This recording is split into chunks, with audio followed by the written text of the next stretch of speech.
Hey there, this is Kat, and I am live. Thank you for joining me today. I'm so excited. I have a special guest that I hope will educate and enlighten you and maybe engage you to take some action and inquire about his services.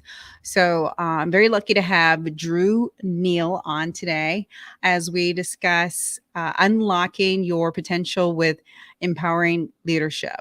So Drew has helped over 250 companies and nearly 1,000 founders across 20 nations scale their business by growing employees and creating innovation solutions for their greatest challenges. I love this. I even love the bio that he gave me. That is amazing and very clear on who he is and what he's doing.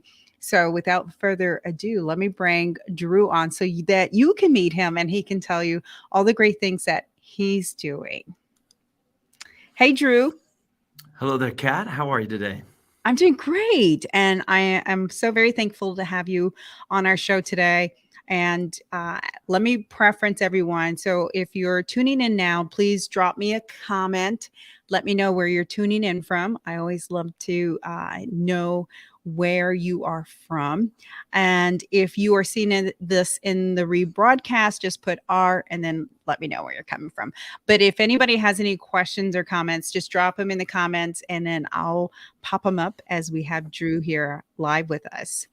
So tell us a little bit about your background and who you are, Drew.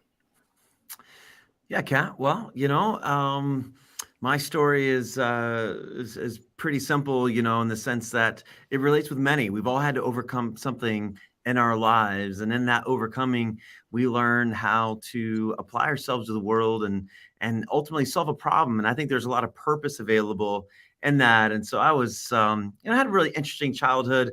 I'm obviously not going to get all the stories, but ultimately, I was mercilessly bullied and so much reconstructive surgery on my face. It was very violent Wow. experiences that I had, and so I was always the outsider. I was the square peg in a round hole, and didn't always relate, and didn't understand how to translate who I was, even socially, in some of those instances.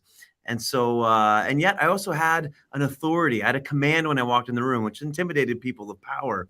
So I had to figure out who I was. How do I relate with the world? How do I connect? And so I spent, after high school, I got certified as a counselor and began my education there, wanting to understand how humans work together, and found myself at a chair at a desk and had people across from me doing a few thousand hours of counseling. And I was like, I can't sit in this chair for the rest of my life. I love the people who can. I said, but as I took that, I began to realize that I really had the ability to help other organizations with human mechanics and human design, and really, mitigate conflict. And so I started getting the change management and understanding how to do that. And it's really kind of grown into really 20 years of leadership development and the chance to help other people overcome their greatest challenges and really build powerful teams that can thrive inside of a culture that allows for people and profits to grow inside the company. And so I've had the joy to travel around the world and to speak and to consult and to encourage people that they can choose to do right by people and also do well for themselves at the same time. And so it's a courageous journey, but it's the right journey. I'm excited to be here today and talk more about it. That is awesome. So I also read on your bio, and I'm going to bring this out because I find now listening to your story that there is a little connection here that you co-develop a digital is it SEL program or platform for high schoolers. Can you tell me a little bit about that? Yeah, certainly. I was a key contributor from a content perspective for a social and emotional learning platform Mm, called Purpose Prep, and so it's been an exciting opportunity. It's now distributed in every state in America, actually, wow. and which is very, very cool. I was actually on a live stream just like this one time and had a teacher pop on in the comments and said, "Are you the Drew Neal that had this story?" Because our whole classroom was so touched by your story and the framework you gave them how to overcome these social situations. And so it's been really encouraging to have that opportunity to help young people develop become more aware of themselves, understand how to translate themselves in a social setting that would really allow them to advance purpose and life-giving outcomes in their lives. Wow, that's incredible. And I love that part of that reading your bio. So that's incredible. Okay, so let's talk about some of the things that you do because your focus really is creating teams, right? Creating going into businesses and really kind of diagnosing and evaluating a business and their team and how they're communicating and how they're functioning. And I think that you probably are able to share some of the challenges or some of the problems that you find that are going to be relatable here to some people, right? That I'm sure a lot of Certainly. people will be able to identify. Hmm. Yeah, most definitely. Well, we're in an interesting season right now because, technology is scaling faster than humans can relate. Yep. Right. And so, from a systems point of view, from an automation point of view, businesses, they can come to market and can explode. And here we are with the human capital challenge now in that moment, right? Because our Yep. systems are there, our process is there, our product is ready, it's, distribution is available and there's demand. And yet now we need humans to work together to govern that business so it's sustainable. And oftentimes, the amount of work that people put into automating their business, scaling their business from a systems and process point of view overwhelms the amount of time they put into developing leaders. Yep. And historically, the leaders that we've promoted in our businesses were usually the person that was the most qualified technician. And so in their lane, they were the most, consistent leader from a expertise point of view, but we don't do much to understand their human skills and their ability to really lead people to a higher objective, not just be the resident expert on a technology or a particular process. And so we're really in a little bit of a conundrum right now, for sure here in Western markets on we have a leadership gap. We have a leadership vacuum because Right. technology is growing our companies so fast and yet we're not sustainable. And so we have, a lot of entrepreneurs who are finding success quickly, which is also exciting, but they've also not led teams before. They haven't hired and fired. They don't know how to broker partnership. And so there's a real gap. There's a blind spot there for a lot of small businesses that are seeing, quick success. And the challenge is, how do we sustain it? And so Right. oftentimes they end up just choosing the profit route. How do I just make sure my numbers are right? Without really understanding that those numbers won't be sustainable unless they're able to invest into their human capital as much as they have their financial capital, obviously. And so, I really show up when people are wanting to really define a thriving culture because culture really dictates how people are going to behave, the values they're going to lead with inside of the business, so that we can duplicate those values inside of the workforce and hire people that are already aligned before they even get there so that we can have that natural chemistry and expertise that will grow the team and, of course, Yep. grow our profitability. Yeah. And I can resonate with this because this makes perfect sense. One of the things I talk to businesses about all the time is, especially since COVID, okay? COVID hit. A lot of us had to reinvent ourselves. A lot of us had to reinvent our business, what have you. And a lot of our challenges are people challenges, right? A lot of people challenges. And then the other challenge a lot of business owners have or have seen is they were doing all the work. Like they might have had a team, but they were doing all the work. And I've talked to business about this all the time. Is if you ever want to exit, right? If you ever want to exit, anybody who's going to buy your business is going to buy it if there's someone else in charge, right? Because they don't want to buy a business to buy a job. They want to buy a business that can scale and grow with powerful team members, right? And this Certainly. is something I talk about all the time because, a lot of my audience or my customer base are a growing that are in that, baby boomer era or in that Gen X toward the higher part. And they never really think about, right, what's the long term? What's my 10-year plan? What's my 5-year plan? Because all of this really alludes to what you're talking about, really lines up with what you're talking about Because if you're not preparing yourself for, right, that next venture or to sell your business or exit somehow, you know, then why are we doing what we're doing? Right? Yeah, certainly. I mean, it's really just comes down to the preference of the owner. There's some great lifestyle businesses that are out there. The great, exit, sell, try to find your unicorn is interesting. It is a, it's a mystical animal for a reason because it's hard to nail down the unicorn. Right. And but no matter the motivation for the business long term, if you want to hold it, if you're looking to exit, your business has to be sustainable according to your leadership preference, right? Yeah. And so for the owner who's looking to scale businesses and to get in, get out, acquisitions, sale, whatever it is, where you're going to have a great operator that you can trust in the process to grow to that business so that it becomes valuable enough to sell and make a profit on it. If you're in a lifestyle business, you're looking for a different type of partnership with your employees, but what you're looking for needs to look like what supports the overall goal. And so really getting owners to become intelligent on their preference, their desires, why the company's going to exist, and how to build a team that's going to find meaning and purpose. Essentially, the workforce is just getting so intelligent, Right. and ultimately they've been taken advantage of for a lot of years because the reward for the owner was disproportionate to the reward for the employees. And I love obviously rewarding people for taking on liability, risk, responsibility. I love rewarding the people who start things, and they should be disproportionately rewarded. But there's a lot of room to incentivize our employees at a much higher level than what we do.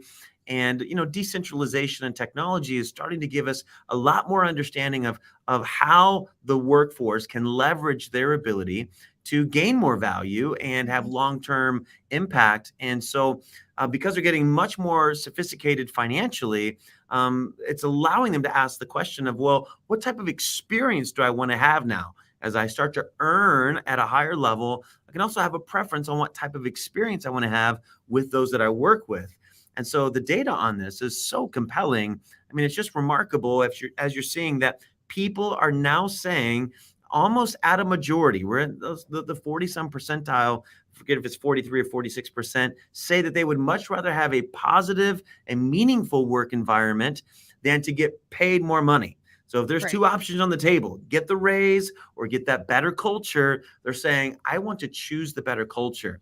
And this trend right now is hockey sticking. It's going up, and people are, businesses need to understand that the new competitive edge is going to be a dignifying human experience, not just for the user, but also for the workforce.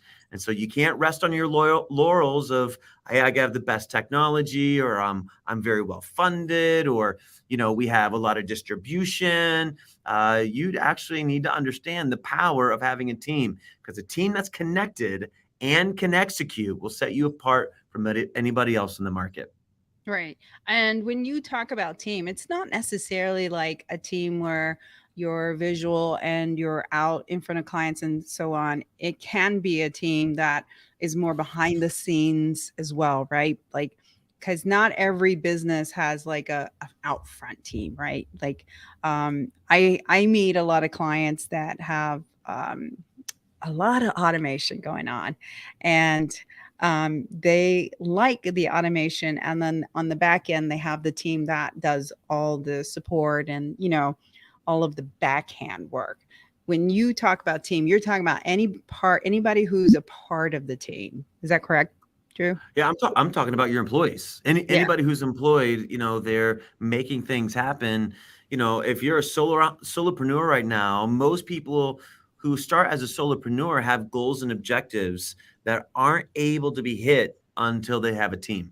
Yep. And at some point, you're going to have to hire somebody. At some point, you're going to have to delegate. At some point, you're going to have to find other experts who carry expertise in your blind spots so that the company actually can grow and take on some of the goal. Most entrepreneurs want to control their time, right? They want Yep. to control their time, and even if they work a lot, they want to choose to work a lot or choose when they Yep. work a lot, so that they can be available to show up at that basketball game, to take that 3-day getaway vacation when they want to have extra income in this particular area, or to manage and control resources that you gain control of as an entrepreneur. I have access to a lot of technology. I have access to a lot of relationships. I have access to a lot of influence because I'm a business owner, which benefits me beyond just the success of my business.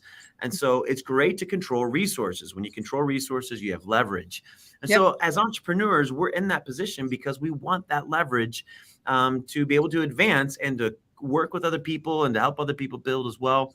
But you need a team to get to the ultimate goals and objectives that most entrepreneurs are looking for, which is that access and control to time. And so understanding how to build a thriving culture will begin to be a blueprint and a roadmap for who the right team member is. It's no longer just about, can you do the job? Are you, competent in the Right. expertise I need? And now it's about, what is the cultural fit, and what's the leadership style, and what's the capacity of this team member on our team, considering how I prefer to lead as the owner. All of these variables come into play. And so we're needing to get more sophisticated on our human data to understand how to build that thriving team so that those businesses can scale, be sold, or be sustained and be held. Yeah. So what do you find is the biggest challenge that you run across when you are, you know, meeting these businesses and kind of analyzing it? I'm sure there's a trend of some sort. Yeah, certainly. Especially, well, small businesses, are usually founded by people who have a high tolerance for risk. They want to be responsible for themselves, and are usually have been a bit cavalier, right, in their ability to work under others, Yep. right? And so they have launched out to go after themselves.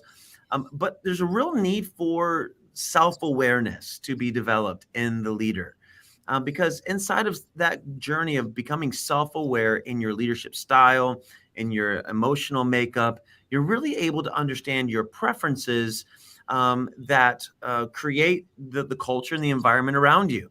What are your core values? What really governs your behavior?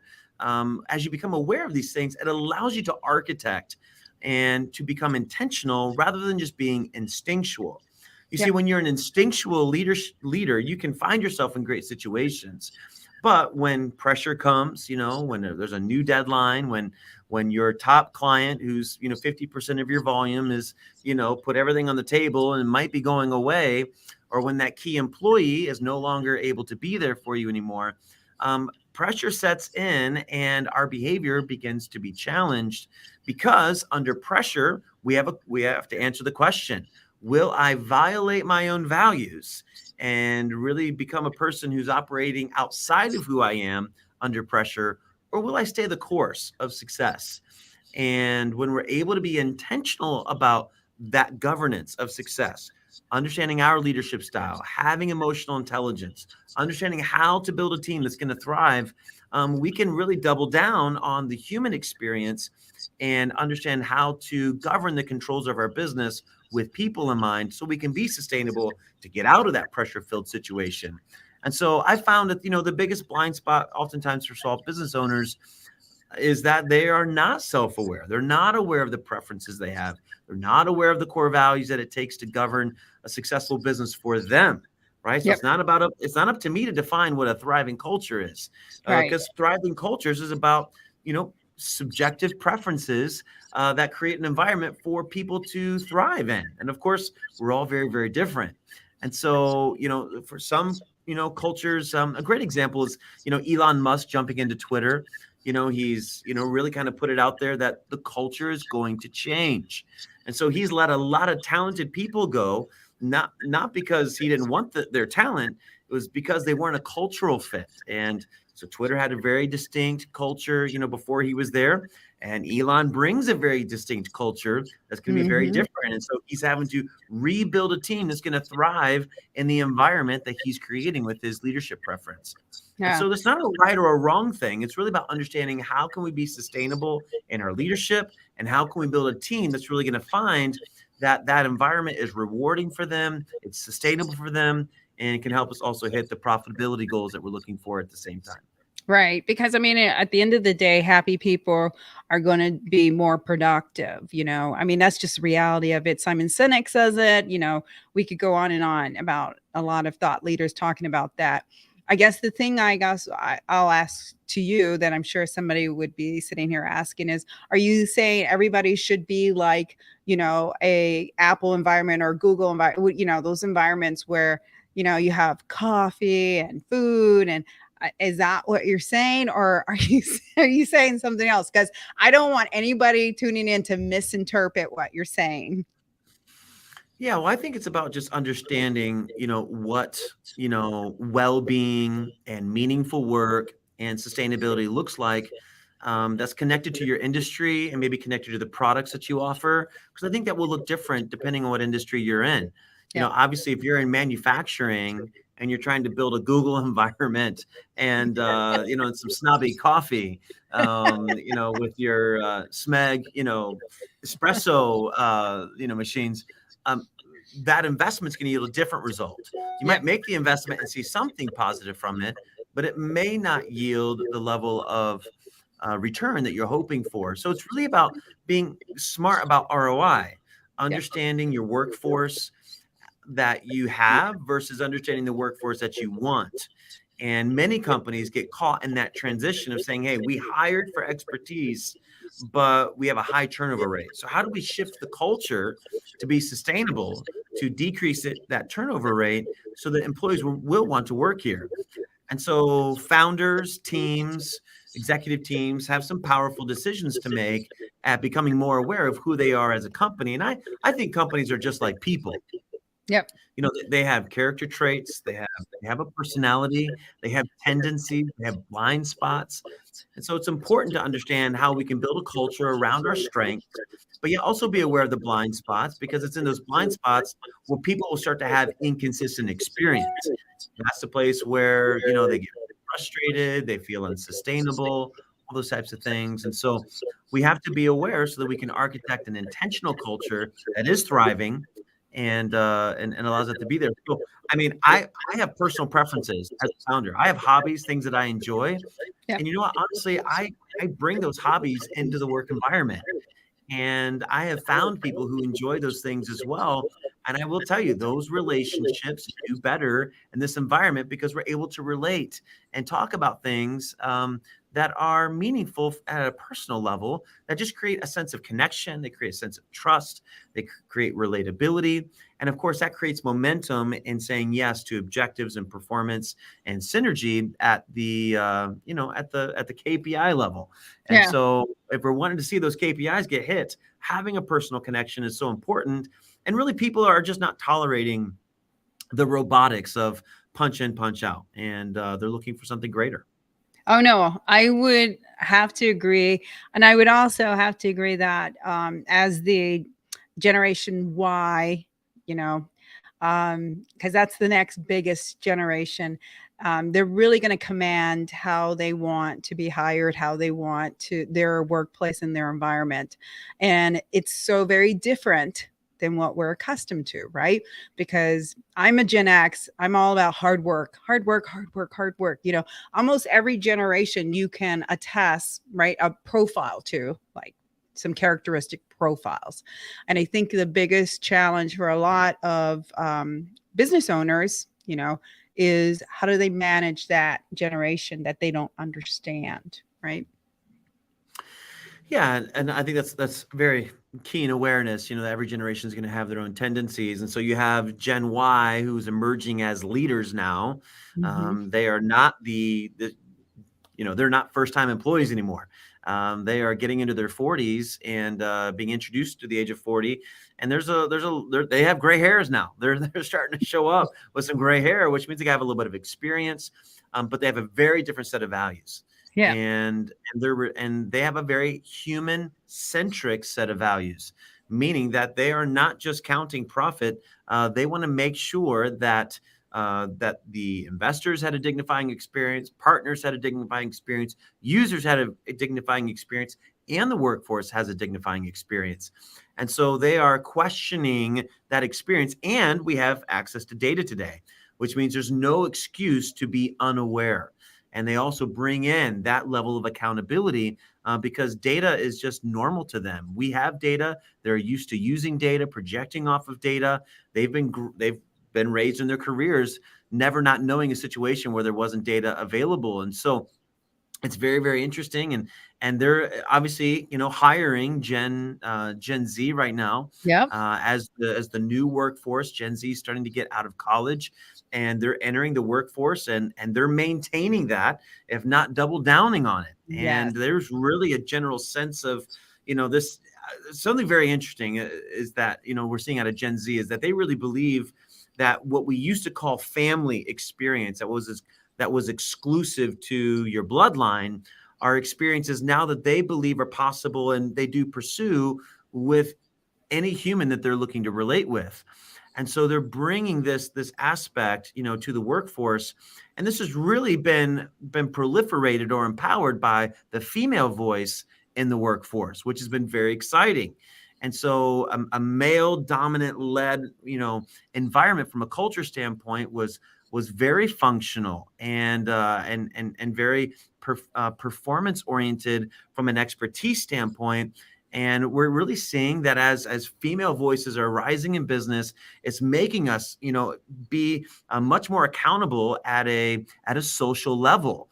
And I think we would be ignorant to not align those two trends together, which I think is very exciting and opening up new possibilities to the level of social and emotional intelligence that are coming into companies. And so we do well when both voices are present. And I think the marketplace is seeing the benefit of that, over the last 20 years. And so now the new workforce is demanding it. It's Yep. been introduced, it's been opened up, there's a gateway for it. Now there's a demand for it. And the workforce is saying, hey, we're not going to work for anything less than this. And so this relatability is very, very interesting because we have the most educated workforce with the most data, with the most relational and human demand we've ever seen. It's going to be very interesting to see what happens. Yeah. I would love for you to coach Elon Musk because if you saw that email that was on Twitter, or at least I saw it, and the words that he spoke, it really contradicts what his original presence was, right? His original presence was to speak for his team and they were inclusive, right? And I think what, and one of the emails I had read from Elon Musk was, I want people to work harder. And if they're not willing to work harder, they can go away. Like it was so blatant and horrible. It was cold. And I'm like, did he have someone coach him? Because he needed to. Well, so here's the tension is that, when we're building a thriving culture, we're not just trying to say everybody can work here, because that actually turns us all into robots. Right. We come into the lowest common denominator. I think actually Elon's pursuit is saying, hey, this is how I prefer to work, and I would like to rebuild Twitter in a way that fits my leadership style. And so if he has employees who don't have his preferences and the pace that they work at, it's only going to create constant conflict. And Right. so boundaries are a hard thing for us to understand because in today's culture, we're trying to figure out how to be respectful for people, but yet also how do we also be autonomous? How, Yeah. how do we how do I know where I start and I stop? Everything can't be fluid. I have to start and stop somewhere. My reach has limitations. My capacity has limitations, which means my commitments have limitations. And I think as leaders, we have to understand these things and make hard decisions about what it takes to build in a way that's sustainable for us.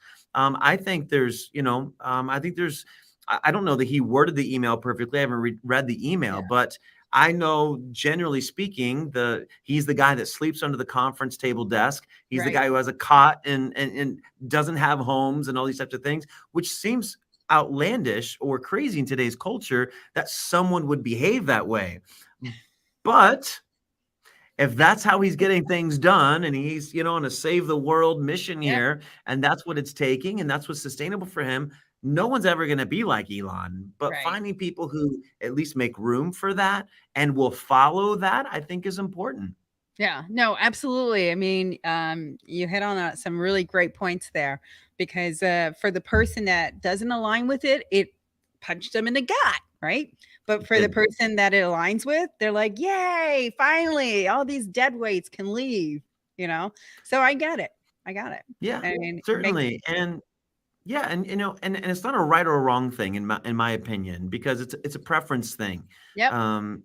Twitter had a high lifestyle experience Hmm. motivator, where Elon has a greater good for society motivator, which leads with urgency.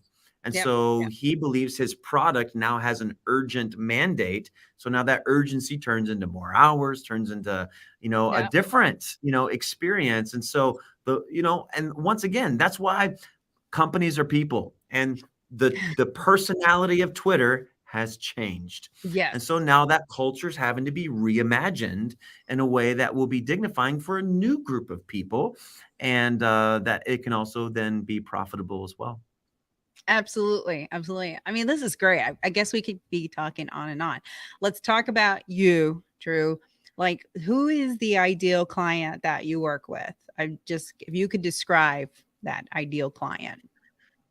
Yeah, so we really love working with emerging companies, right? And so small businesses, teams from 20 to 100 people that are in transition of growth and really needing to understand how to not just hire the expert or just try to get their workforce filled with more people, but really build a sustainable company. Yep. Whether it's going to be sold or it's going to be held, to me, it just really comes down to, is it sustainable? And are we doing right by others, whether it's future investors, our current workforce, our future workforce? Are we doing right by others in the way that we're building? And so I love being able to come in and to articulate and bring language to the identity of companies so that they can build a thriving culture that will allow them to grow people and profit at the same time. And I don't believe we have to forsake one for the other. Many people Right. do. They kind of sit in these extremes, and it's, hey, to grow profits, people have to be numbers. And there's other people who are like, hey, to grow people, you have to ignore profitability. And those are called nonprofits. And so Love that. yeah, and so there's a lot of people out there, because of our social justice and social awareness, Yep. which I love all those things. They're trying to understand how to place that demand on the marketplace, and ultimately we have to find the path that allows for people to grow and profitability to grow at the same time. And so I help companies reimagine that, and to grow that. And so I find myself oftentimes, in workshops and introducing these concepts and finding ways to bring value that will allow us to go deeper, to build with the business, and to really get it to some of its key objectives from a human capital point of view. And so I have the chance to be on stages and do speaking and keynotes, as well as lead workshops and get into discovery experiences that will allow companies to understand what the path is going forward on really being sustainable on their human capital and building a team that will thrive, find meaningful work, and really be able to hit the core objectives of delivering the product or service to the people who need it the most, which I think should be all of our core motivators for why we're working where we're at. The world should be slightly better because our product or service exists. Yep. And so I love helping people reimagine that and to go after it. But we have a beautiful growth engine. That ultimately, as we get to know clients and get to understand what their key objectives are, we're really able to link them to a lot of powerful resources that will grow systematically as we grow the people as well. But we want to start with the people and see where we can get from there. And so the groups that you're speaking to, because you're always open to speaking to groups, what kind of groups are you talking to? Like the restaurant association group? Are you talking to like chambers? Who are you talking to? Yeah, so I've had the joy of being on, numerous stages, across many different industries and scenarios. So no matter if it's governance groups, if it's, the board of realtors, or a particular industry of restaurateurs, or it's just, hey, come to this conference for founders where you just learn how to be a better CEO and a better leader. I've done everything from the leadership conferences, entrepreneurship conferences, you name it. I've been across the board. And so ultimately, it's leaders who want to grow. and Yep. want to be mindful of people in that process and be responsible for the experience they're giving people that they're leading, that's always a great fit for me. Okay, awesome. And how do people connect to you?